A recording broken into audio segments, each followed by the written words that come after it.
ನೋಡಮ್ಮ ಹುಡುಗಿ ಕೇಳಮ್ಮ ಸರಿಯಾಗಿ ನೀನಿಲ್ಲಿ ಸೇರೋದು ಓದುವ ಸಲುವಾಗಿ ಹುಡುಗಿರೋ ಕಾಲೇಜು ನೀನಿನ್ನು ಟೀನೇಜು ಹುಷಾರಾಗಿರಬೇಕು ಚೆನ್ನಾಗಿ ಓದ್ಬೇಕು ನಾನ್ ತುಂಬಾ ಕಟ್ಲಿಕ್ಕು ತಲಕೆಟ್ರೆ ಕಿಕ್ಕೌಟು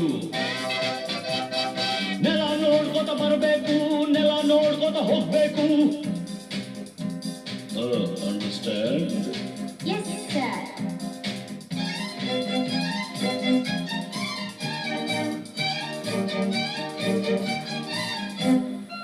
Hello, my lovely lady, who are you? Who are you?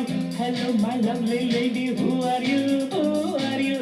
Kannada ಬರೋದಿಲ್ವಾ ಕಣ್ಣೆರಡು ಕಾಣಲ್ವಾ ಕನ್ನಡಕ್ಕೂ ದೊಡ್ಗಿಂದ ಕಾಣ್ತಿದೆ ಈ ಅಂದ